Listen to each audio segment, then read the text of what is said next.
How's it flying, guys? Lance Corporal Hawk 30 here, and if I seem extra excited, it's not necessarily because of this video I'm about to watch by the Fat Files. World's biggest unregulated bank, Starbucks. Interesting title, for sure, but,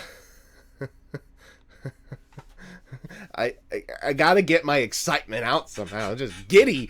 Not related to this video, and I apologize if I go onto this tangent, but, I just discovered a game I didn't know I needed.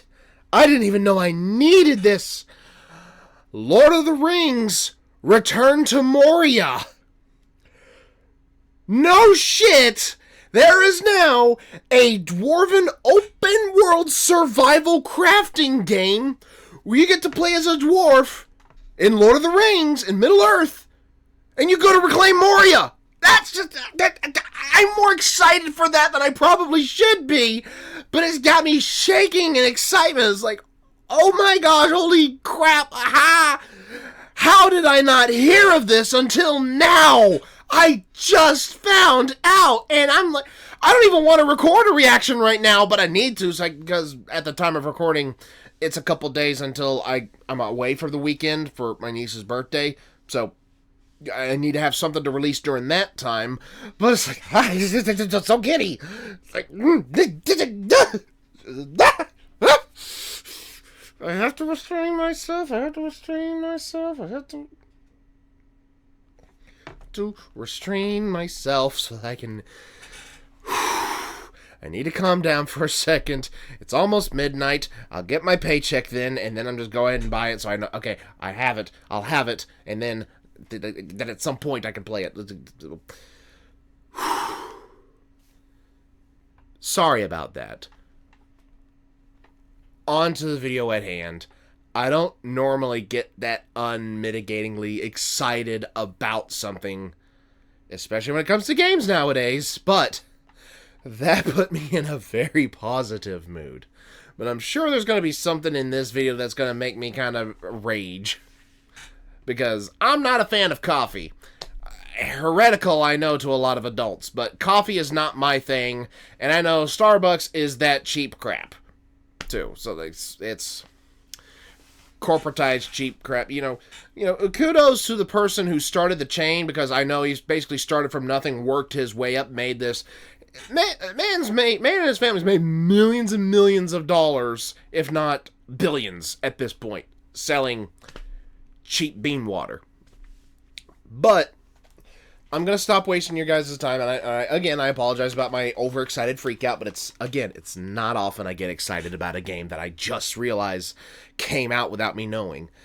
Okay, but I'm curious to see how Starbucks is an unregulated bank, and obviously it's a vast enterprise, but unregulated bank?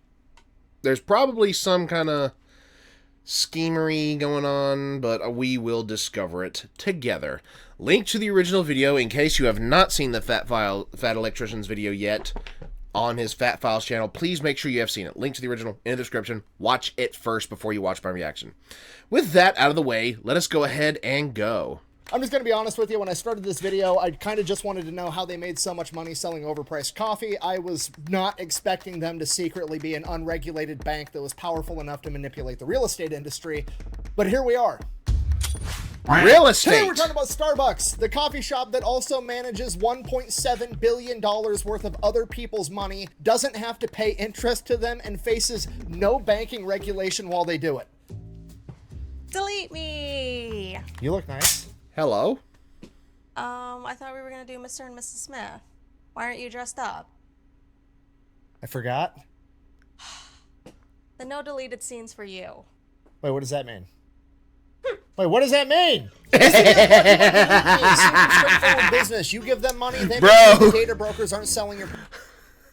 I'll be honest, I would have forgotten something like that too, most likely, but dude. to be cock-blocked by your own forgetfulness. Man, that's a next-level cell phone. I'm sorry, man. Personal information on the internet. So if you don't know, pretty much any time that you use social But I media or love any other that free she thing gets on the involved with internet, these that company's ad probably skits. making money by harvesting your personal information, selling that to data brokers, and then data brokers sell it to whoever. Next thing you know, you're getting weird emails and robocalls, but luckily these data brokers have to delete your information if you fill out the appropriate request, and Delete Me will do that automatically for you. I still need to do that. I keep getting spam calls. Brokers and filling out requests as needed to make sure that your private information is not being sold on the internet. So if you want to go check them out, I'm going to have them linked in the description down below, and then they're also always linked over on my website, thefatelectrician.com. Let's get back to this video. All right, from the top, 1971, three friends open up.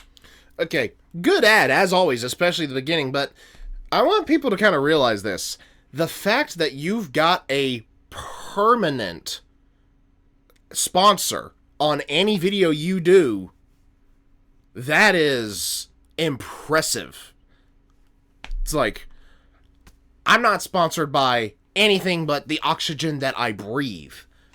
And my dog, because, you know, I feed her and she lives here. But it's like, that's pretty boss that Delete Me has just permanently partnered themselves up with the Fat Electrician.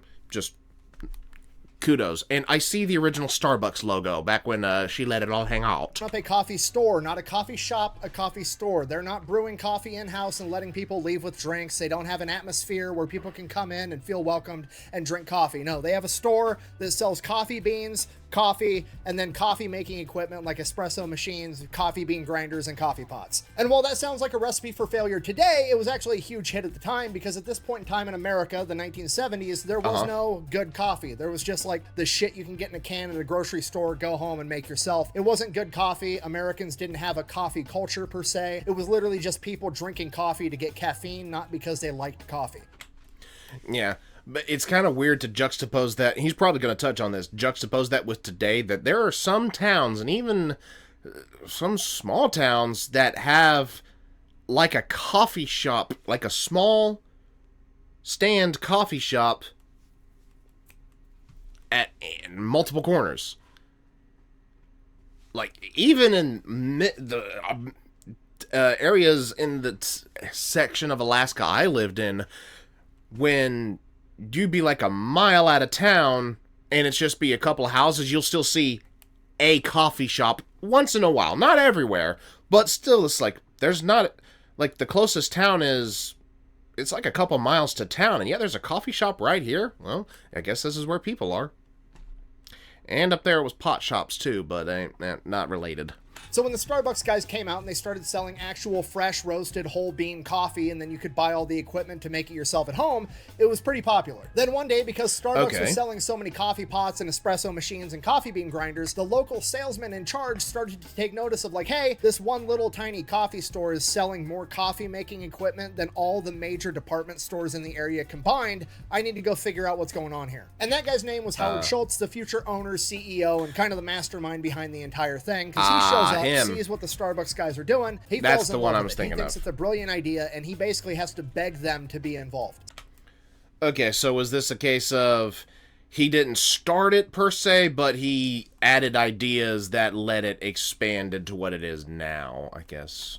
But he'll explain, I'm sure. So they kind of reluctantly let him on board. He becomes the business manager of sorts, and over the course of the next decade, they end up opening 3 more of these coffee stores inside the city of Seattle. Then in the mid-1980s, Howard Schultz ends up going to Italy on vacation, and he goes into an actual Italian coffee shop, which is something like he's never experienced before, because they don't have coffee shops like that in America at this point in time. He walks in the door, you can smell freshly ground coffee, there's baristas doing all their fancy kung fu moves, making lattes and shit, there's an entire culture, there's people, you know, reading newspapers, talking, and it hits him, this is literally just a bar, but you get to go to this one before work instead of going after work, right? Because all a bar is selling atmosphere. That's a way to think of it. You can buy all the alcohol way cheaper at the grocery store, but then you have to drink it at home by yourself, so you're willing to pay 5 times as much to go have that same beer at a bar to enjoy the atmosphere and other people's company, and that's exactly what this coffee shop is doing, but they're doing it with coffee. And Howard realizes he's already the wholesaler for really good coffee, so if he he opens up his own coffee shop, it would be like Anheuser-Busch opening up their own bar. He's no longer getting the product at wholesale price. He's getting the product at manufacturing price. He's going to make a killing. So he goes back home, tries to sell this idea to the other Starbucks guys. They're not having it. This isn't broke. We're not going to fix it. Just keep doing what we're doing. So Howard Schultz is like, fine, I'm going to step away from Starbucks. I'm going to go open up my own coffee shop and do my own thing. This happened in 1985. By 1987, the original 3 Starbucks owners are having some financial troubles with the company. They just want to sell it and move on to a different business venture together. So they offer it up first to their friend Howard, who's been busy running his own coffee shop for the past couple of years. They want $3.8 million for the company of Starbucks, and they're going to give him 60 days to get it. That's he doesn't have to compete with a bunch of other buyers. So Howard Schultz now has a 60-day grace period to come up with $3.8 million in the 1980s, so that's way more money than it is today. And he sounds like a crazy person, right? He's going into banks being like, hey, I've got this business idea. I'm going to open up a coffee shop. Think of it as like a bar, but instead of selling beer at night, I'm going to sell coffee in the morning, and people are going to come and pay $4 for a cup of coffee. Here's the kicker. We're not going to sell coffee in sizes like small, medium, and large, like literally everything else on the planet. We're just going to come up with some made up Dr. Seuss words like tall, grande, venti, trenta, whatever other random fucking bullshit words I want to make up. And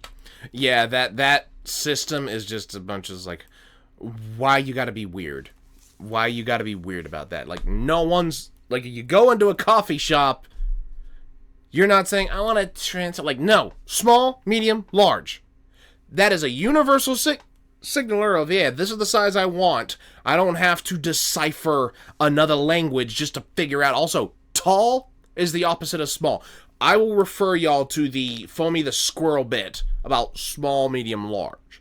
Like, look up the old Foamy the Squirrel animated short where he rants about the coffee size names. It's genius. And it's going to be a huge hit. You should definitely give me millions and millions of dollars.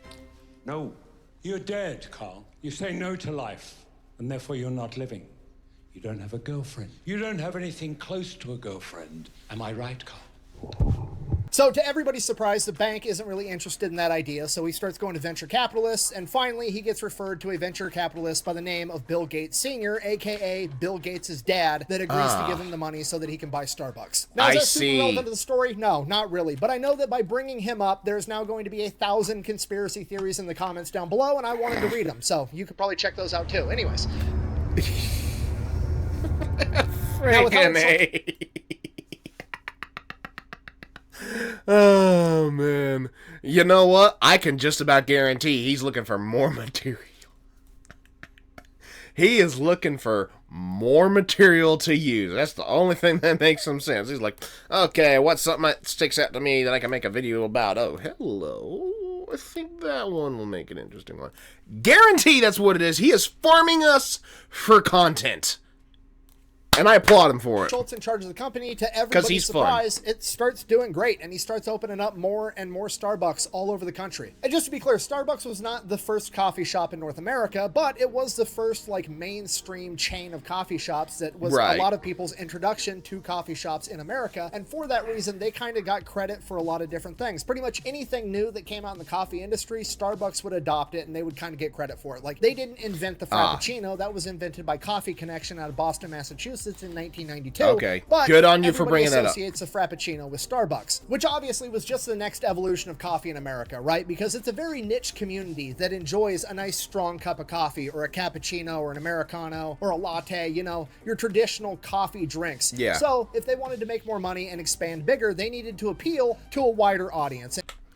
The only time I've really tried a Starbucks coffee was when I tried to have an eggnog latte. I love eggnog. I did not care for it being mixed with coffee. I drank like a quarter of it, and it's like, not my thing. I get it down to about half. I brought it home with me, filled the rest of the way up back with eggnog, mixed it in. Okay, little bit of a hint of coffee, mostly eggnog, much better. And I've also got a friend who is a coffee fiend. Like, there's a local chain in Alaska. I'm pretty sure it's just a local. Called Kaladi Brothers. If anybody knows what I'm talking about, like, this was one of my friends' favorite coffee shops to go to, was Kaladi Brothers in Alaska. And how do you appeal to a wider audience, particularly an American one? You add fucking 72 grams of sugar and some whipped topping and drizzle some caramel and hot chocolate on top. Diabetes. Fucking bam. Energy milkshake, okay? I know that's gonna upset a lot of people, but if your drink has over 250 calories and it's got whipped topping, it's not coffee, okay? That is a milkshake with caffeine in it. Wait, is this just milk and sugar? That's what I said. Do you drink this every day? Every morning. So now they're no longer just targeting coffee snobs, they're targeting kids, teenagers, and most importantly, okay, yeah, I can see how it starts to tumble from there. Housewives that have enough makes more income things are starting to make more afford sense now. $12 energy drink milkshakes every single day. So now they're literally just swimming in money, right? The Frappuccino is like a giant iceberg. Starbucks is the Titanic. As soon as those two things collided, there's just money. Hell, everywhere. McDonald's so has been trying to capitalize on that. It's just rapid expansion, okay? Starbucks. And I don't know how successful McDonald's has been, but I know that they're kind of get a little bit of that pie. I don't know how well it's working out for them, but they're trying because they've got their own Frappuccinos now. You got to keep this in mind, is not a franchise. All the Starbucks are owned by Starbucks. You can't buy your own Starbucks and be a franchisee. They're all the same company. So these guys are literally just trying to expand everywhere because in the early 1990s, the coffee craze is starting to hit all over the country and they want to be the first coffee place that most people end up trying so they can get those loyal customers and they get all the business. And whether you like Starbucks or not, you got to admit they did a pretty good job at being literally fucking everywhere all the time because Starbucks is like the only business I've ever been in where I can be inside of a Starbucks, look out the window, and see another Starbucks off in the distance. And this goes on for almost a decade. Starbucks is just raking in the money, opening up new stores all over the place. And by 2000, Howard Schultz decides that he's going to step down as CEO and he's going to focus all of his efforts into expanding the company, having Starbucks everywhere, all over the world. That same year, Howard Schultz takes Starbucks to China, which is absolutely insane because China drinks tea. They don't drink coffee. Pour the tea. Regardless, Howard Schultz shows up in China, opens up a Starbucks, basically like just, hey, commies, I know you guys like tea, but hear me out, try some coffee and some blue jeans, it's way cooler. And to everybody's surprise, the Chinese people fucking loved it, and they started opening up Starbucks at a rate that Starbucks had never seen, okay? Bringing capitalism to the Reds.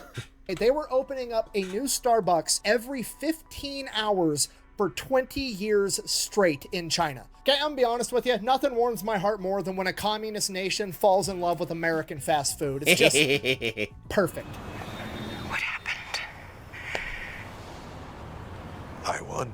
Yeah. Fast forward to 2008. It was kind of like when a moment like that is I say kind of because China's still a communist nation, but it was kind of like when Gorbachev was in a Pizza Hut commercial, right? Anyone know that? I was not even born when that happened, but I remember seeing a commercial in a YouTube video talking about it years later. It's like, huh, yeah, that was a pretty big deal back at that time. Starbucks is now losing money for some reason. Nobody can really figure out why. So Howard Schultz comes back, becomes CEO again, and he's trying to figure out what have they done to his company. He's been focusing on growing, opening up new locations. Meanwhile, all the locations that have already been opened aren't making as much money as they should be. What on earth is going on? Schultz discovers for the past 8 years in his absence that he's been letting a bunch of business majors run his business, and all they care about is how to maximize profits. So they did just that. They streamlined everything. They automated everything. Starbucks no longer grinds coffee in-house at its coffee shops. They do it all in a factory and just ship the ground coffee there. It's quicker, it's more efficient, it probably makes more money, but now Starbucks, a coffee shop, doesn't smell like freshly ground coffee. It smells like a hospital. They replaced all the traditional espresso machines with these automatic machines that would just spit out a completely done drink, which means they basically got rid of baristas and they just had a person behind the counter that would grab the cup from the machine that made it and hand it to the person. Essentially, the business majors had gotten rid of the culture and the experience of going to a coffee shop, which was the entire point and justification of overcharging for I can see why somebody would be pissed about that happening. It's just like a bar. You wouldn't want to go drink a beer inside of a hospital room. You'd rather go home and do that in your backyard. If you're going to go and overpay for beer, you want to go to a cool bar with your friends. It's the same deal with a coffee shop. People pay for products and people pay for experiences, and they got rid of half of that equation, and it's making the entire company suffer. I'm surrounded surrounded by idiots.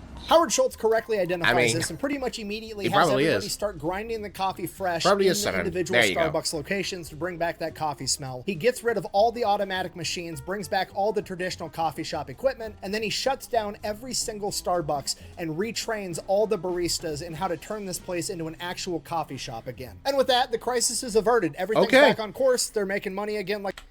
I mean, that's the kind of leader you want. When you see someone in a leadership position that looks in and goes, wait a minute, things are not running right. It's half of everything that's supposed to work. People have messed it up. I've got to fix it. So kudos for people like that who look at the problem, try to figure out what it is that's actually wrong, and it's like, okay, this is how we need to fix it. Hold on.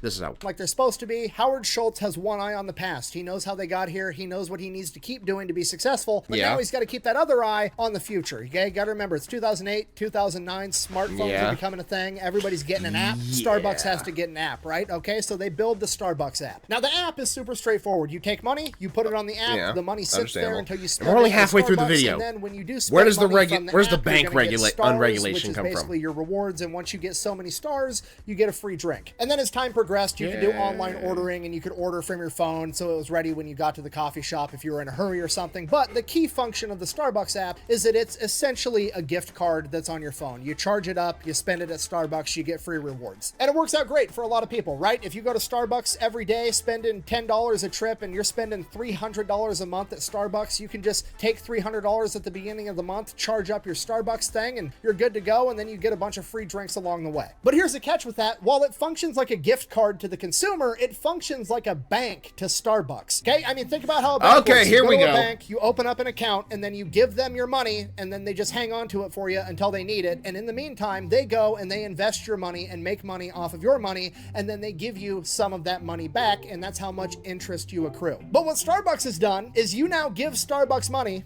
and they sit on that money, and then they don't have to give you that money back. You can't get your money out of the Starbucks app. The only thing you can do with that money now is buy coffee at Starbucks. And they don't have to give you interest for it, right? If you give Starbucks $300, they get to sit on it and do whatever the fuck they want with it. They owe you $300 worth of coffee, which to them probably only costs like $80 to make, but that's their money now, and they get to do whatever they want with it, right? They could literally put it in the stock market and make, 7% interest off of all your money. Meanwhile, you're making nothing. The only problem you're gonna have is that you didn't buy more. Sound fair enough? My wife might divorce me, but yeah, let's do it. And here's the thing, it's basically a win-win because you don't care. You have $100 in there. They would have paid you like 7 cents. Who cares? It's no big deal, right? But when Starbucks, who in 2024 has 35,000 locations and millions of customers, has all these people with $5, $10, $15, $20, $100, $300 in their Starbucks account sitting there doing nothing, Starbucks, as of 2024, has $1.7 billion sitting inside of their app that hasn't been redeemed yet. Okay, $1.7 billion is more than 90% of all banks in the United States of America have access to. Starbucks is literally one of the biggest banks in the country. They don't have to pay interest to any of their clients. They're not FDIC insured, and they don't owe you shit.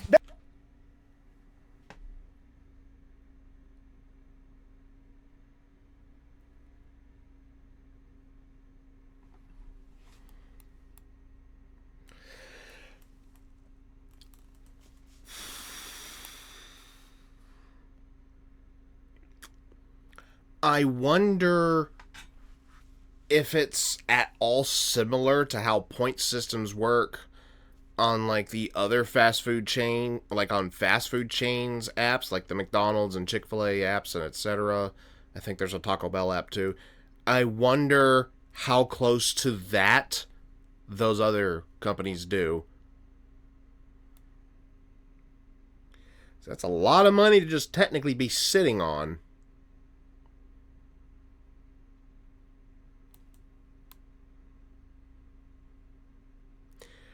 Sheesh.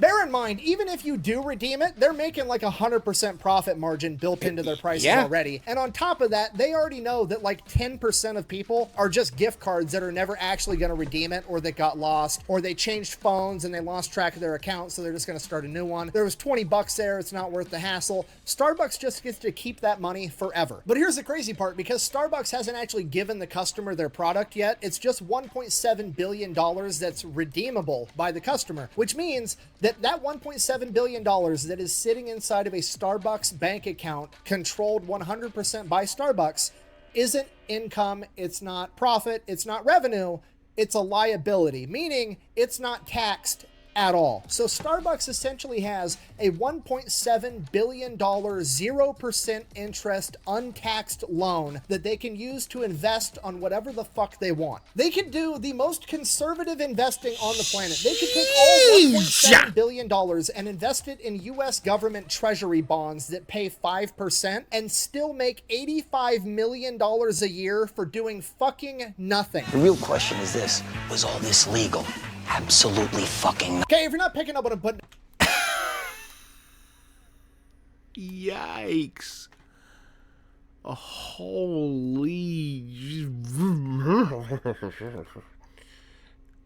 That is nuts.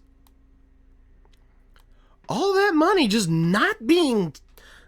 Lucky bastards. The average American person gets taxed on their shit. The words are failing me. I just like, wow. And video's not even done yet. We're not even in the last 3 minutes.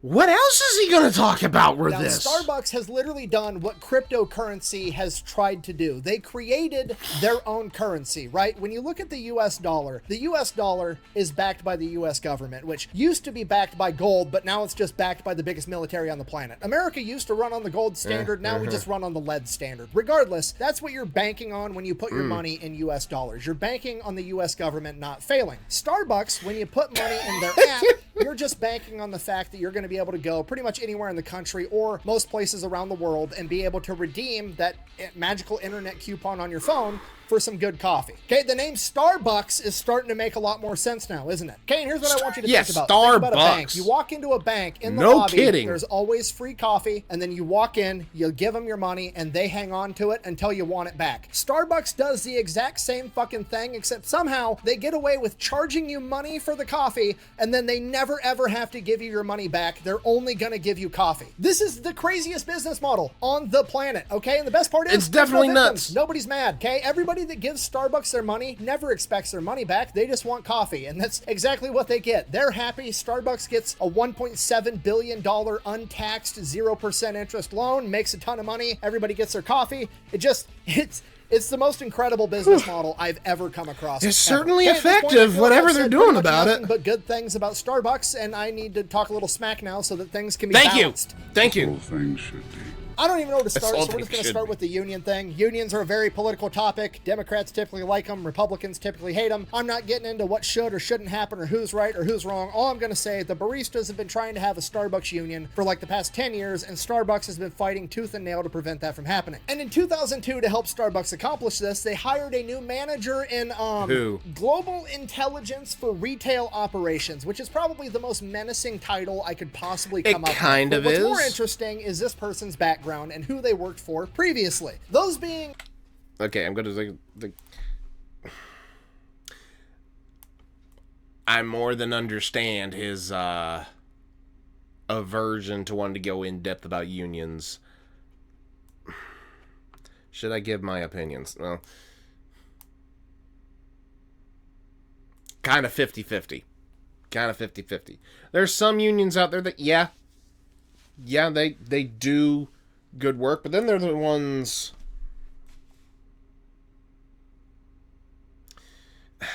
I don't know. I'm not overly familiar with unions, so I kind of don't want to say something and end up having a completely wrong picture.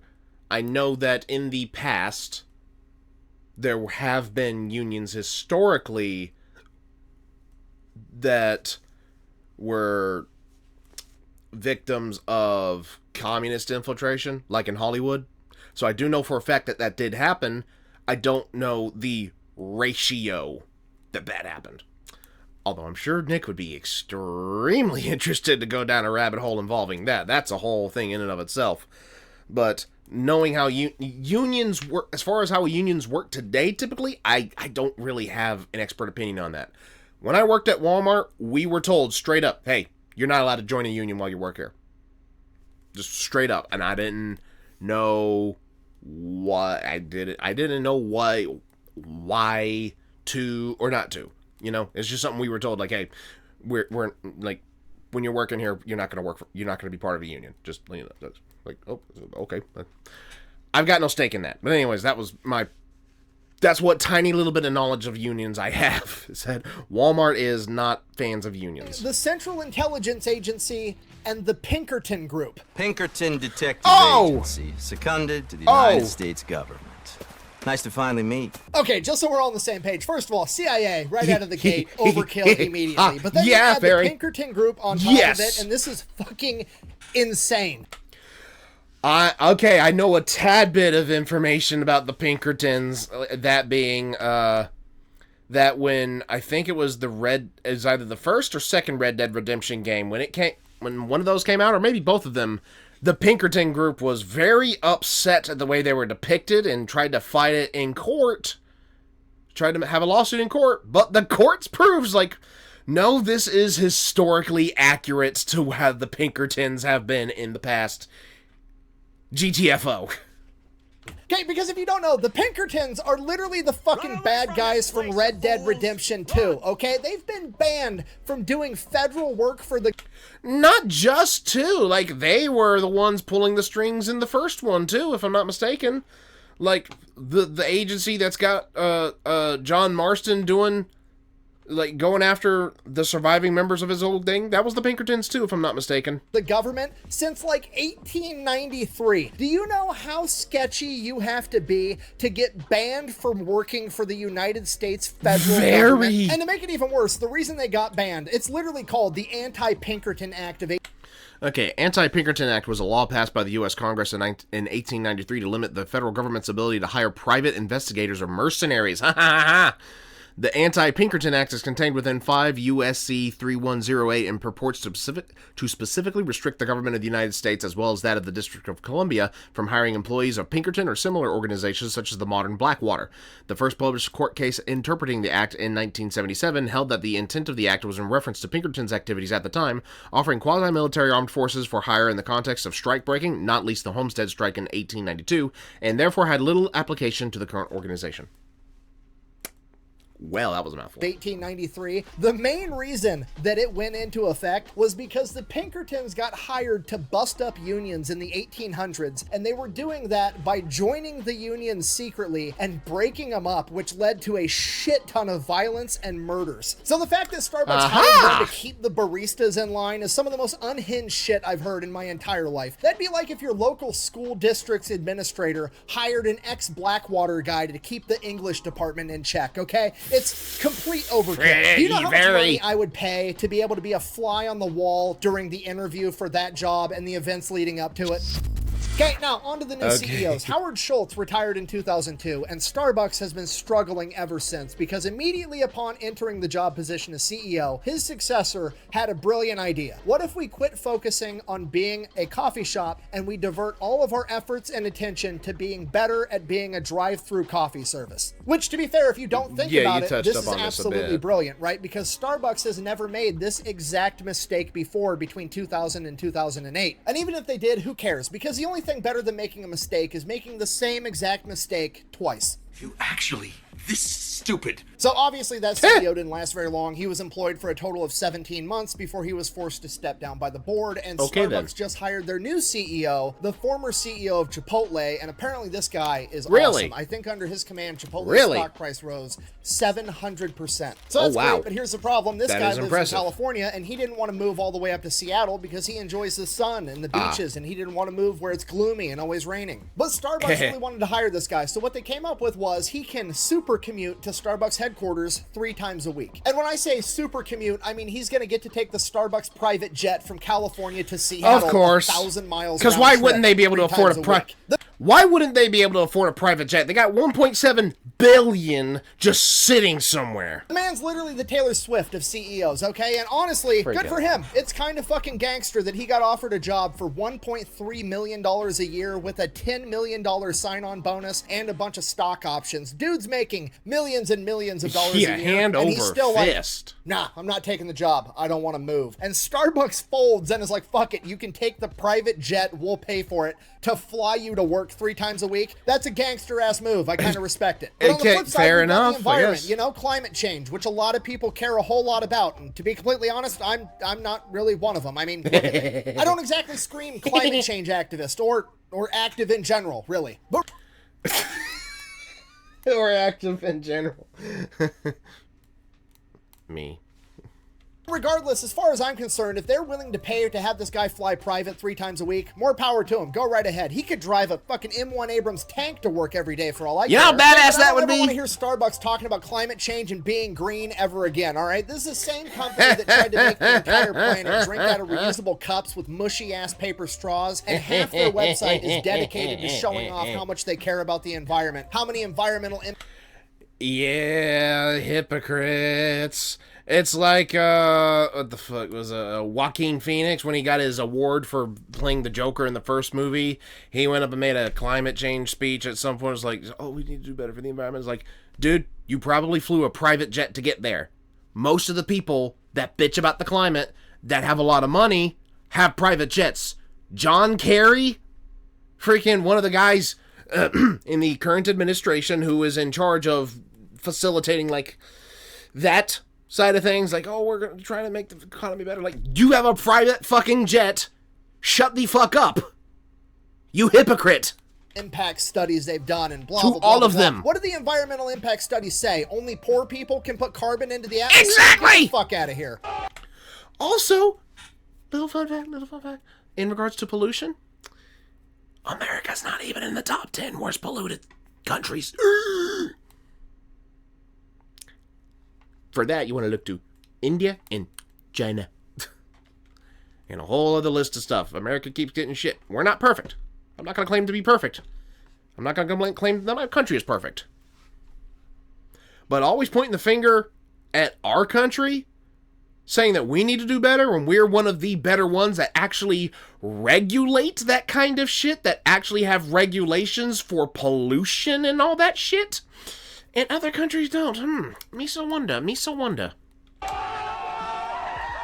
Why don't you guys just tell the truth? Throw it up on the website. Have a press release that just straight up says, hey, we've hired the scientists, the mathematicians, we've done the research, we've done the calculations, and we've come to the conclusion that if we can inconvenience enough poor people, it's going to offset all the rich people behaving like giant assholes all the time. I'm dead serious. You should actually do it, because you want to know what's going to happen? Basically nothing. I guarantee you there will be a climate change protest outside of Seattle headquarters for like 45 minutes. Literally nothing just would long change. enough for all the college students that showed up to get a quick picture for Instagram to show how much they care, and then they're all going to disappear and go back to what they were doing. And you want to know what they're going to leave behind? A mountain of garbage, and half of that garbage is going to be empty Starbucks cups anyways, okay? No. And again, adding on to the list of things that these slacktivists do, like they'll show up, like pretend to give a shit, and then leave a bigger mess than when they arrived. Nobody actually cares. Everybody's virtue signaling. Starbucks isn't a coffee shop. It's an unregulated bank. Thank you for watching. Best way to support the channel is to go buy some merch over at thefatelectrician.com. Quack bang out. All right, what do you got? What's extra? You know, if Starbucks was actually smart, they would just hire the CIA and the Pinkertons to assassinate climate change, and then we wouldn't have this problem in the first place. If anybody could figure out how to do it, it's like, well, actually, no, CIA wouldn't be able to figure it out. They fucked up killing Castro how many times? So I wouldn't trust the CIA to do that shit. Oh, man. That was a trip. It's always fun when hypocrisy is just, like, blasted out there for everybody to see. That's always fun.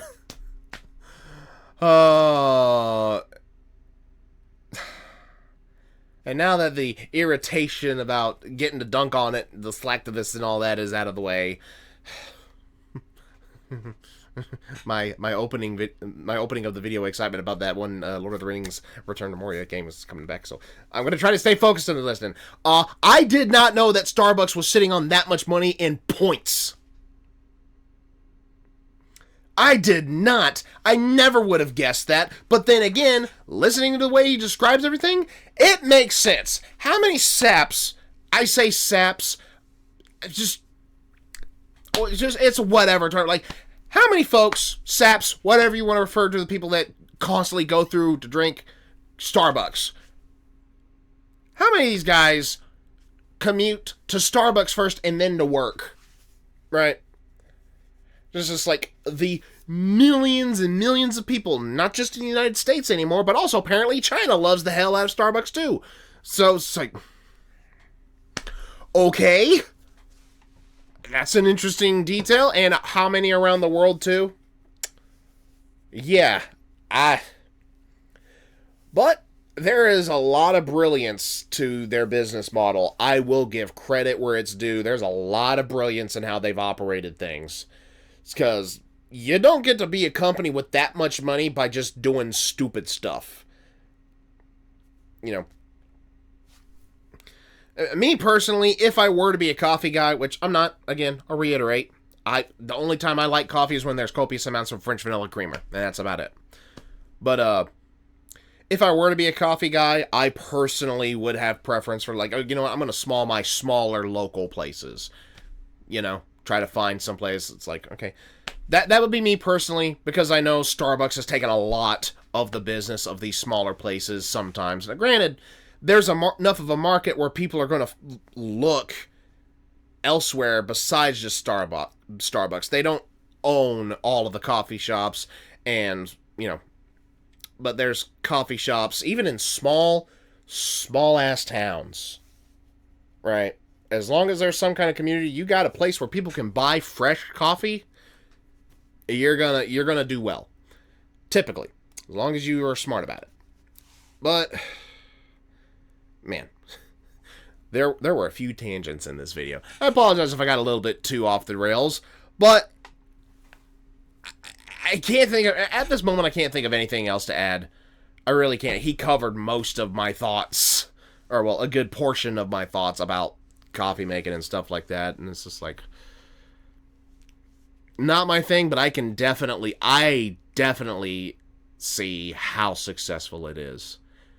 Just, it's insane how big the coffee industry is. Like, if you could find someone to set up shop and have it be, my own grandparents used to have a little coffee shop. Hold on one moment, actually.